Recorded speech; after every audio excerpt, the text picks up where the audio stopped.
Hello everyone, Seraphin here, welcome back for more Fire Emblem Sacred Stones. When I last left you guys, we had just found the trap that we were warned about, and we are moving on to some heavy story exposition here, starting with a new journey. You'll notice there is not a chapter title because this is technically a little bit of an interlude first. And here we have Erica and Ephraim reunited at last. She was thinking about Leon. So they haven't really talked a whole lot about Leon, but I think we're actually going to be getting into that right now. Yep, it's totally going to be a flashback. Here it is. So this is a flashback to about a year and a half ago. This is at Seraphiu, that town that we stopped in, that border town.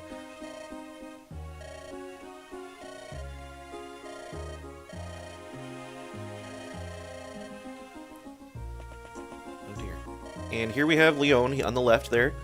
Leon is the crown prince of Grotto, so he is the son of Emperor Vigard.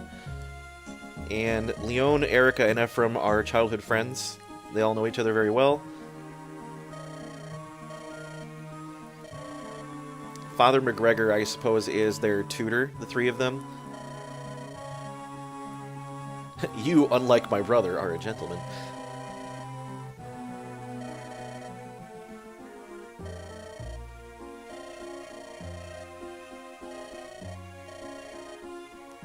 I always forget about this little detail. So there's some kind of flame that I guess has been burning since the Demon King was banished that people pray to. That's the kind of the running joke with Ephraim, is that he's a very competent tactician, very skilled warrior, but he's not a bookworm at all. He is not a fan of school or studying or anything like that. Much like myself, actually, I prefer to do tactics and stuff instead of focusing on school, but that's another story for another time. That's just like you, Ephraim. Nope, absolutely mocking. So the deal with Leon is he's this very passive, very gentle-hearted soul. All he wants is for his people to be happy, and he wants peace and all that fun stuff. He's a little bit of a pushover, I get the impression of. I don't know if that's necessarily true, but you won't be seeing Leon in the present day for quite some time during the game, I don't believe. But he's a very mild-mannered guy. He's not aggressive or rude or anything like that, so...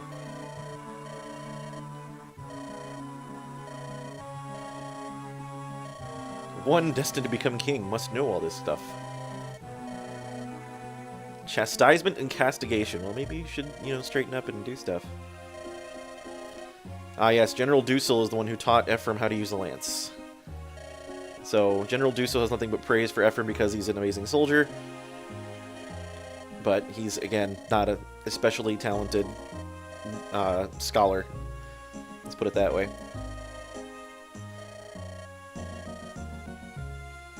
The irony of them using a word like romanticism when, like, the root of that is the Roman Empire, like, which obviously did not exist. Our father will likely outlive us all.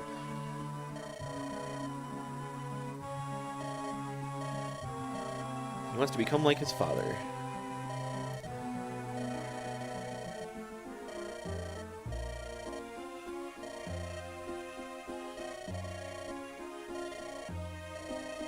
You should learn from him.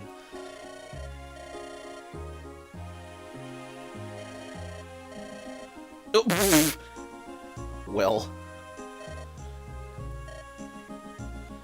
I don't know about that. She is quite skinny, that's beside the point.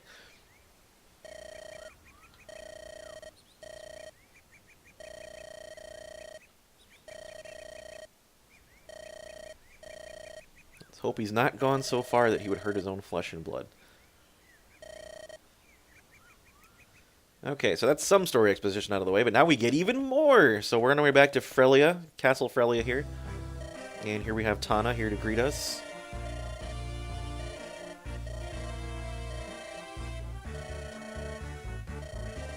It's actually possible to ship Ephraim and Tana, and I'm actually a pretty big fan of that one. That being said, there is an even better pairing, in my opinion, in this game, but we'll get to that when we get there. You know, who is this random green unit soldier? Prince Innes has returned. There we go. So this is Innes. This is the Crown Prince of Frelia and Tana's older brother. He looks like a jerk, and, well, he kind of is. He's very, he has very high opinion of himself. You can see here he says, "With my bow, I will take down every Grotto soldier." So he is an archer. Ephraim and Innes are kind of like rivals, so to speak. Innes does not hold a very high opinion of Ephraim, although I think that's actually just a facade. I think he actually thinks he's incredibly talented, but he doesn't want to admit it.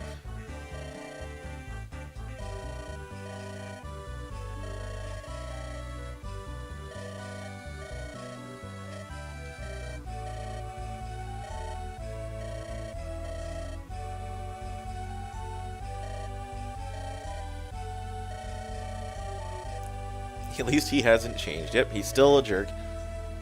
Has hated me for as long as I can remember. Yep, there you go, so he's a rival.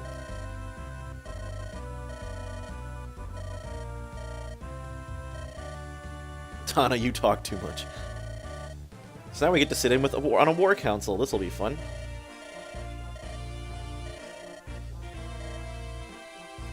And here we have King Hayden once again.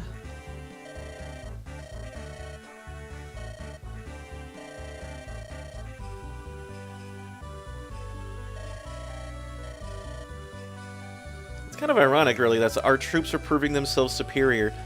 The idea was that Grotto had the most powerful military, so I wonder if they're just making up for quality with quantity, maybe? I'm not sure, but anyway, Frelia has never really been regarded as, like, the highly militaristic state, so...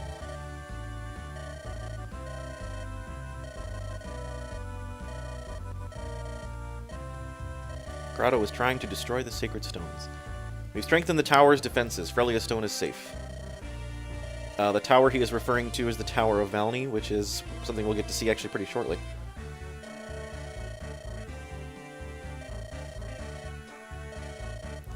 Ephraim has a troubling story. And here we have Myr. She has wings! Myr is awesome. We like Myr.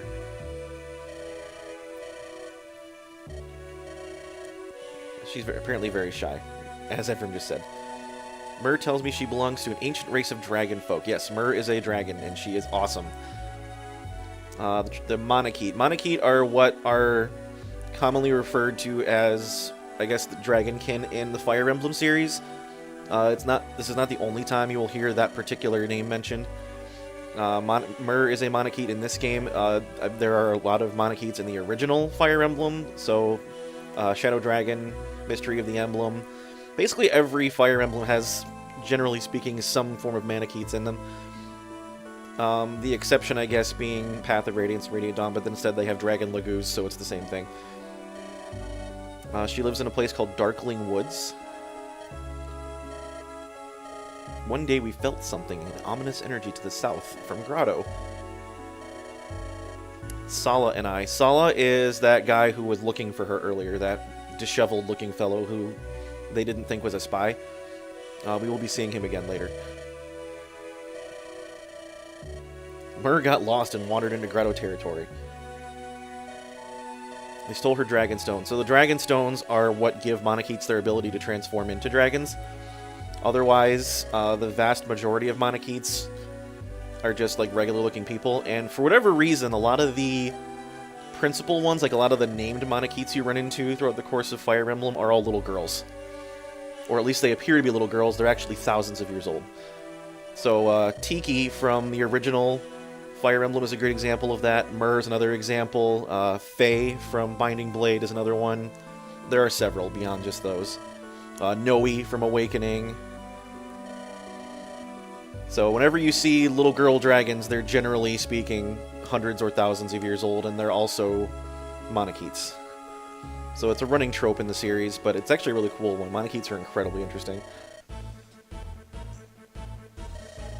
What is so urgent you would interrupt a private council? The tower holding the sacred stone. It's been destroyed. Well, that sucks. That's impossible. Enemy forces were led by Kaelek the Tiger Eye and Selena Floorspar. Well, Our soldiers fell before even half a day had passed. So much for the Grotto soldiers being inferior. Only General Dussel is higher in Emperor Vigard's esteem.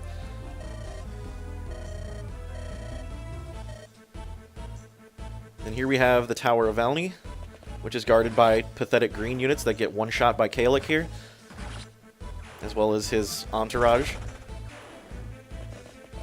Yeah, Kalik is the hero there in the front. At least that one hit back.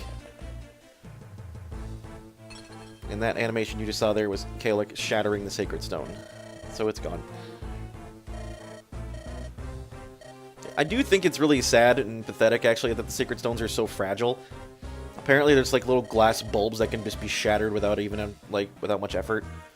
You would think such powerful artifacts would be a little more difficult to destroy. But apparently that is not the case. Without the stone's protection, the horrors will spread.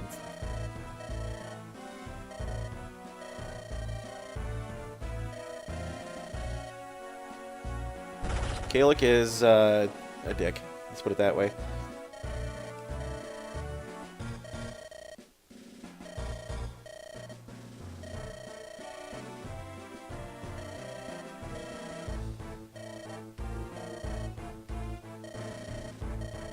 Oh, snap. What makes that pasty-faced old fool's words so important? You dare insult his mad... Oh my god, I really wish he would just kill him. I don't like Kalik, by the way, if that wasn't already obvious. I think he's an absolute jackwagon. Selena at least has some measure of honor, but she's still just blindly following the orders of the Emperor. How could this happen? Yeah, I don't know. How could you allow this to happen? Maybe you should have better guarded the thing. So now that the Sacred Stone has been destroyed, the monsters that we've encountered will be spreading further and further into Frelia territory. Apparently those were the Sacred Stones were the only thing holding back all those evil monstrosities. Johanna and Rouston must be warned. We must join together to fight our common foe. Do you think they'll believe us? Well, I don't know. Innis will go.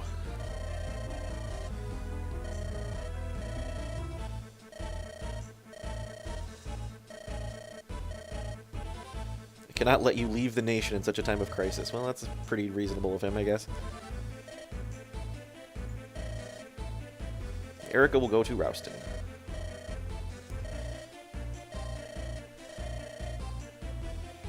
I will journey across by the North Sea by boat. I will be in no danger. Mm-hmm.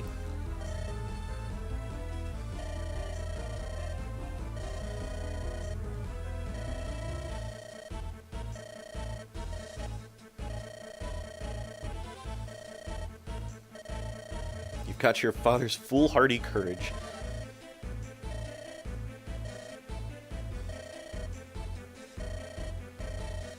Funding you will have, but of soldiers we have few to spare. Yeah, because they all just got murdered in the tower.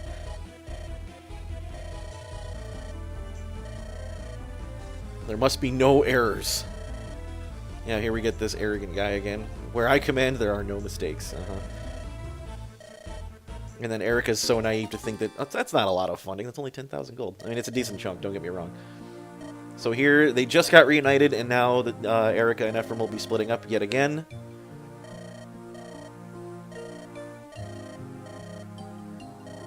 Mine is the easiest task, and I'll be in no danger. She said it again! And she's not knocking on any wood.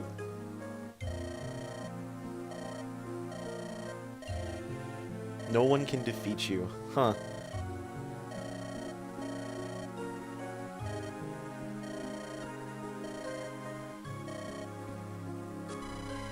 Erica and Ephraim now part ways. So now what you get to do, this is a route split. We have to decide which of the two of them we will accompany for the next good chunk of the game. And when I say good chunk, it's a good 7 or 8 chapters, I believe, that you're stuck with them, and then you will not have access to the other one. So this is part of the reason why I chose to level up Ephraim so much in the chapter that we had access to him. He got to level, what, 13 or 14?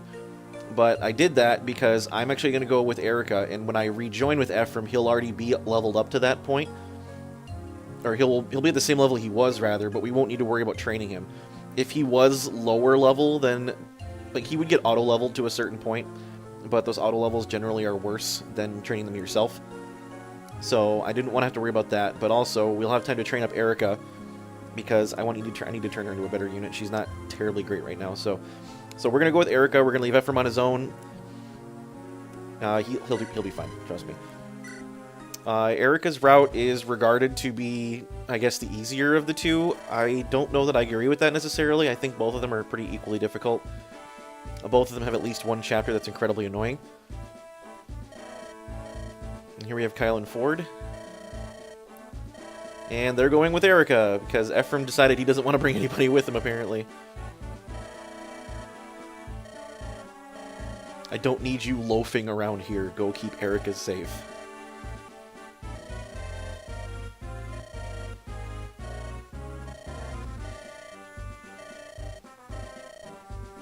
He's not concerned for his own safety.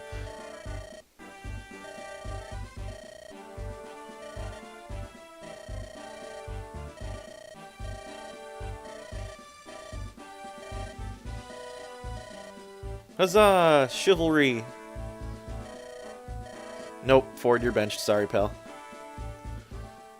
Alright, so now we're at 15 minutes in, we're actually getting into a proper chapter here. So we have Chapter 9, The Distant Blade, or A Distant Blade. There is the Tower of Valni that I was mentioning just a little while ago. And that little flag town is our next mission.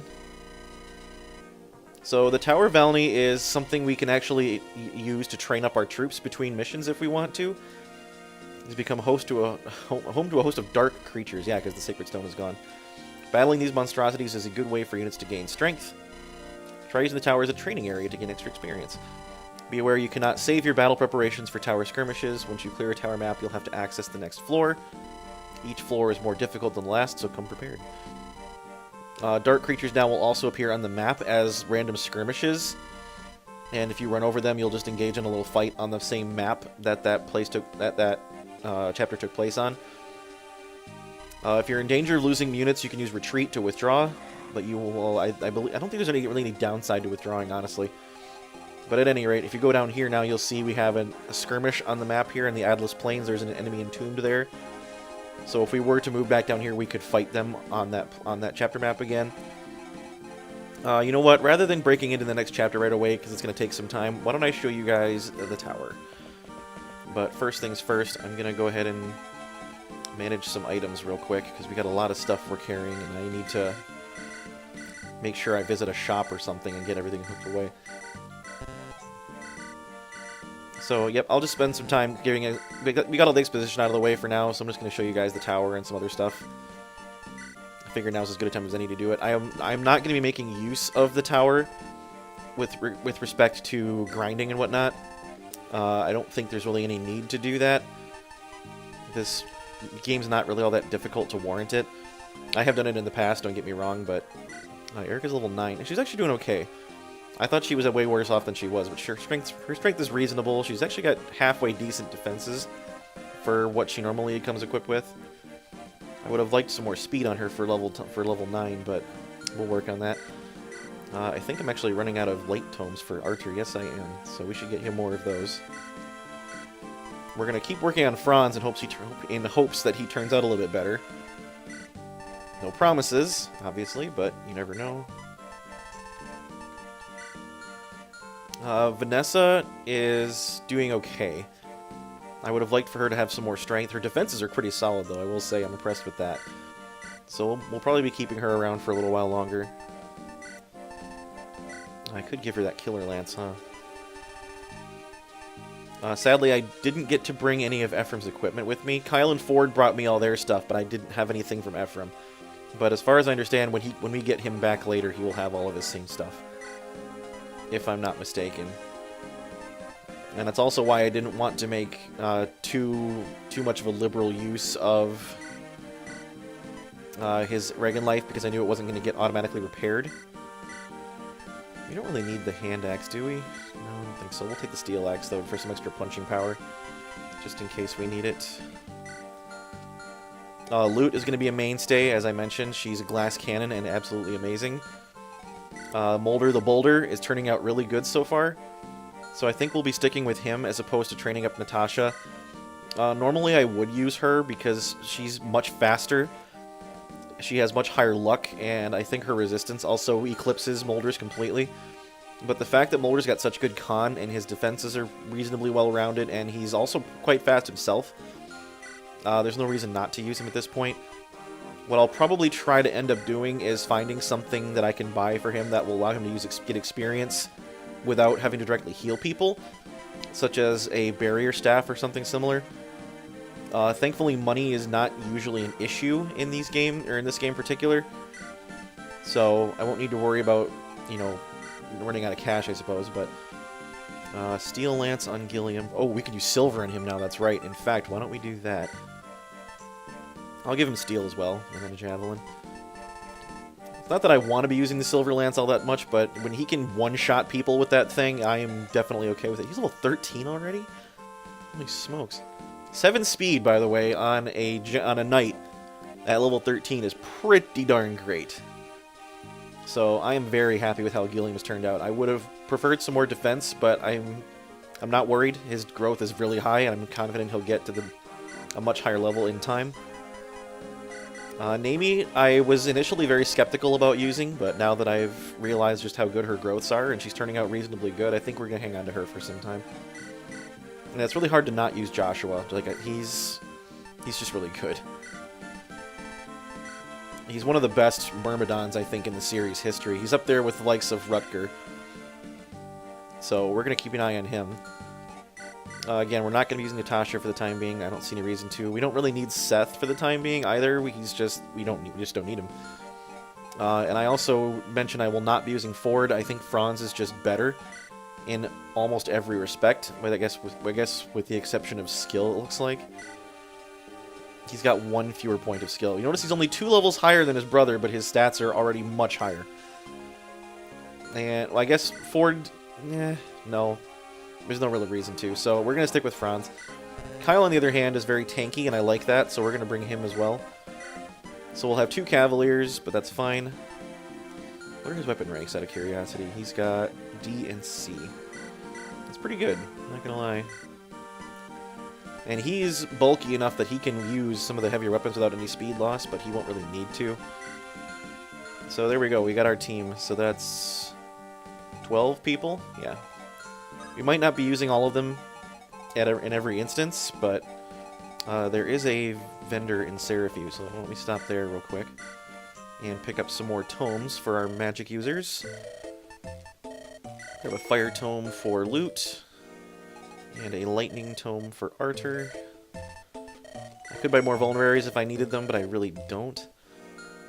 Actually, you know what? Why don't we grab that restore staff too, because I don't think we get one of those at any reasonable point in the story, so...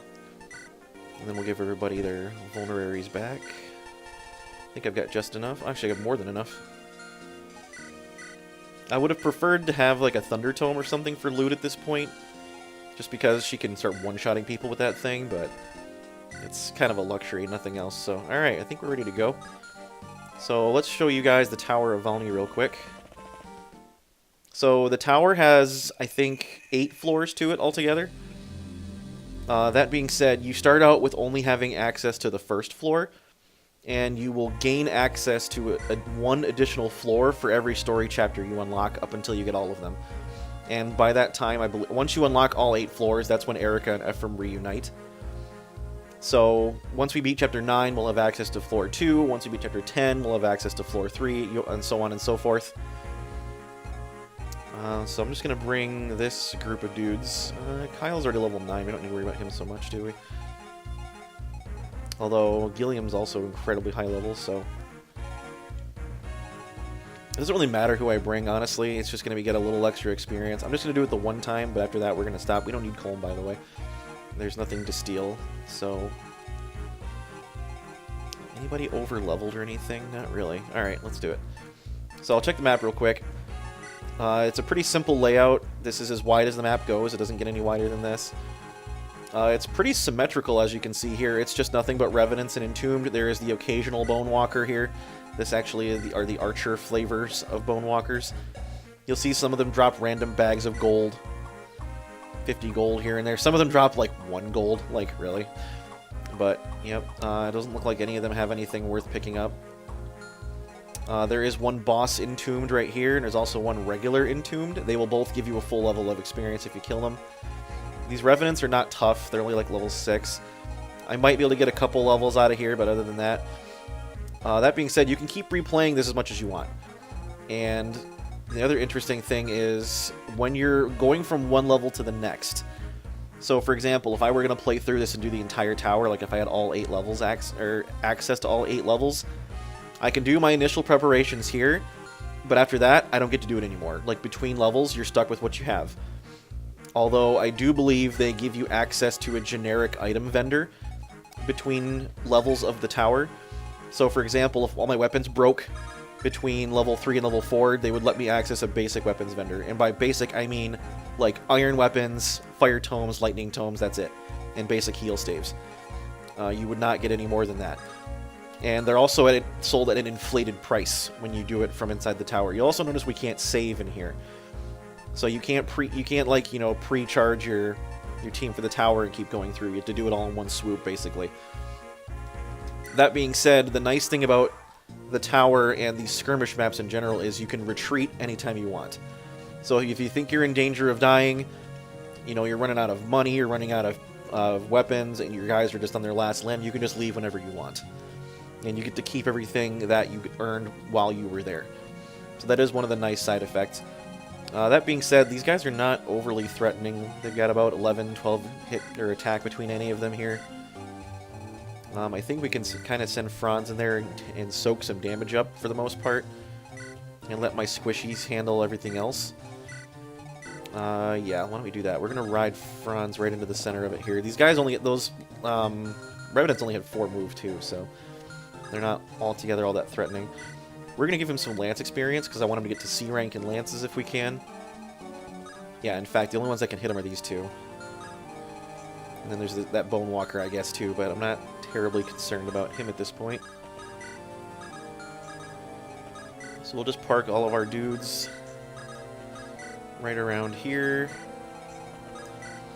A really useful grinding tactic, if you were to go that route. I don't encourage it, but I guess you could if you really wanted to.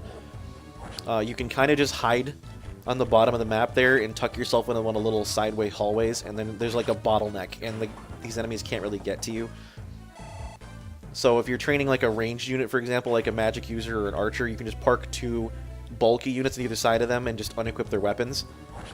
Revenants won't be able to hurt them, and then you can just freely shoot at them in between turns and not take any damage yourself. It's a very easy way to get a unit leveled up from really low to really reasonable or even really high in a very short amount of time. And that is the primary motivation for using the tower, is just to use experience. So if you thought that, if for some reason you thought this game was too hard, or you just wanted to get all your units to maximum level before you do any story chapters, you can do it all from right here. Like, I could sit here and get all of my guys to promoted level 20 if I wanted to. It would take forever, but I could do it. So, that being said, I don't believe I've ever gone that far. Usually what I'll do is, if I'm going to use the tower at all, I'll grind people to level 20 unpromoted, and then use them and then find an item to promote them with, and then just get them to a point where they're really powerful and I don't have to worry about them as much anymore. Ross could use a few levels too, I think. He's kind of lagging behind a little bit. Okay, good. He's getting speed. Speed is good. So yeah, we'll do a quick tower grind here, just the one time, just to get a little extra experience, and so I can show you guys what the tower is all about. I know I said that already, but let's see, who else is... I think Archer could do with some experience, so let's have him shoot some lightning bolts. Not lightning bolts, but... he actually doesn't have the power to kill this guy in one round. That's interesting. I would have thought that wouldn't have been an issue for him. Franz can handle any of these guys in a single round, so why don't we do that?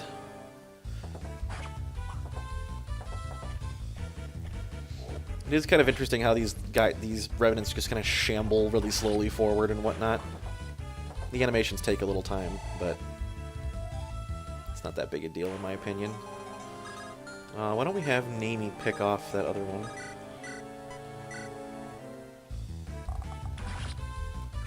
funny, I think she could have actually killed him from full health with her steel bow. The nice thing about these Revenants too is they're abysmally slow, so you don't have to worry about it. You don't have to worry about not doubling them. There's very few times when you won't double these guys. I'm pretty sure Luke just outright murders them. Oh yeah, for sure. So I could kind of poke at him, I guess, with Erica and hope she doesn't kill him outright. We can use Vanessa to kill him off.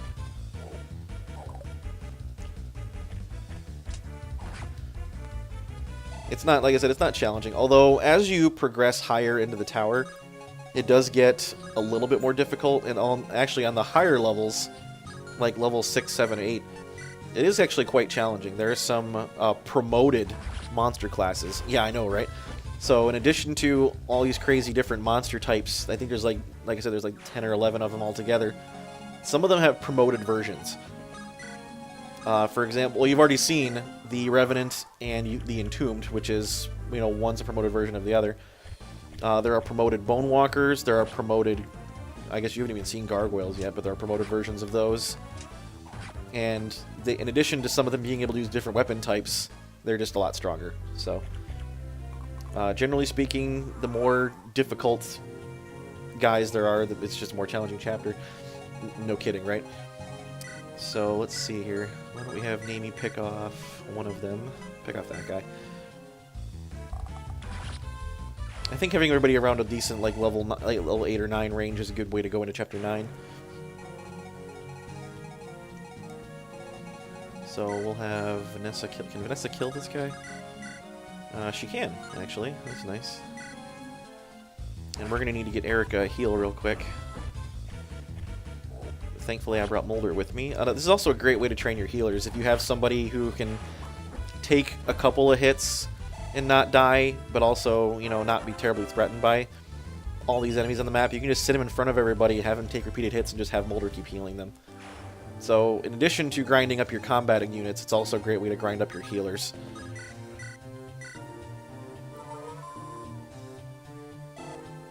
Alright, Franz is going to be fine, so we're just going to send him right into to get this archer real quick. Because archers are a pain. And we certainly don't want him taking aim at Vanessa, so can't have any of that.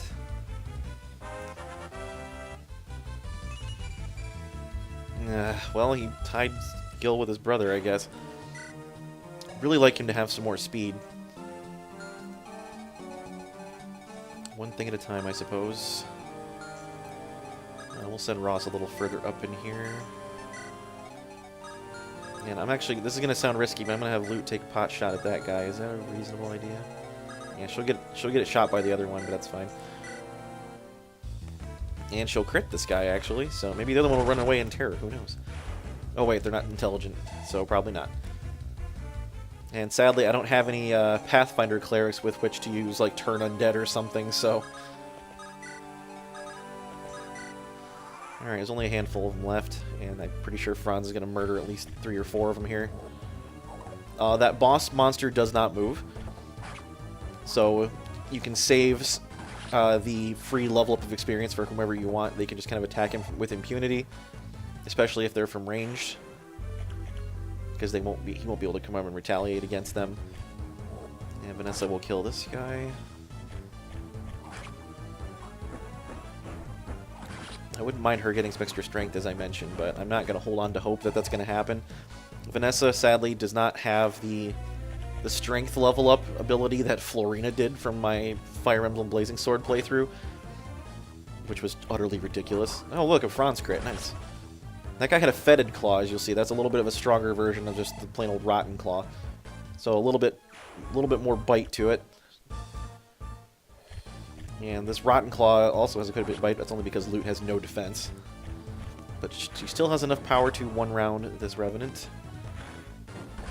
They literally are just walking bags of meat. Like, they're just hit point sacks. They have nothing else behind them, really. They have a decent amount of power, I guess, in certain circumstances, but... Alright, so we'll heal up Loot real quick. Now, the question is, who do I want to have the free levels? Dart and Archer could do with them. I think they're my lowest level people. Namie's down there too, although I probably can get a level out of her from just killing a generic dude. Probably. So yeah, we'll let Vanessa, I think, and we'll have Ross tank the big guy. By tank, of course, I mean just hit him. So we'll set Ross over here. We don't need to worry about loot any longer. Yeah, so we'll have Archer kill the boss to get the free level out of it, and Namie can pick off this last guy over to the left here. And that will be the first level of the tower. 11 damage with a fetid claw, that's pretty mean. But his hit rate is abysmal, so it does not matter. You see these Entombed also have quite a bit of hit points. 48 hit points. That's a lot. Although they have no defense, so you chew through them pretty quick. Alright, so we'll have Ross finish this guy off and get a free level out of it. Always fun. Full level, as you see, from 41 to 41.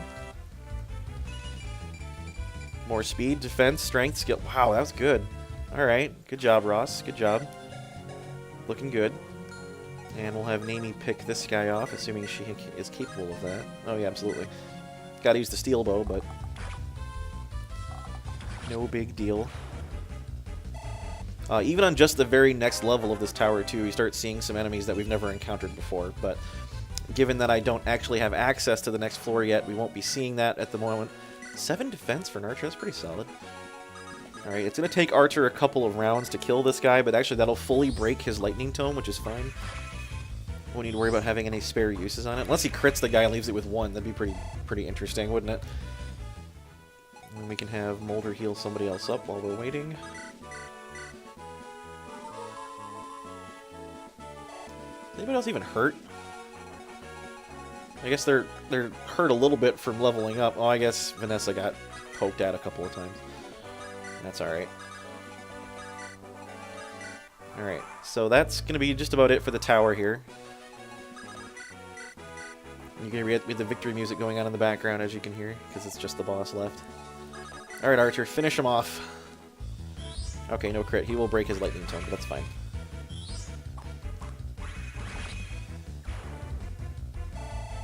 And there's a free level of experience for Archer. Awesome. 10 magic, 13 speed, 7... Nice, nice. I like it. Alright, so that was a nice fun little grinding session there, just the one time. Map clear. So normally if we had access to the other levels, it would say, do you want to progress to the next one? And normally I would say yeah, but we're not doing that right now. So we're going to go ahead and save up, and then we will jump into Chapter 9 in the next episode. So thank you all very much for sticking with me up to this point. We're going to get back to the story instead of this side story little grinding episode here. So I'm sorry if you were hoping for some more, I guess, story progression. You got a lot of exposition out of this episode anyway, so... At any rate, we'll get back to the game proper next time. So until that time, thank you very much for watching. This has been Seraphin. Stay classy, internets.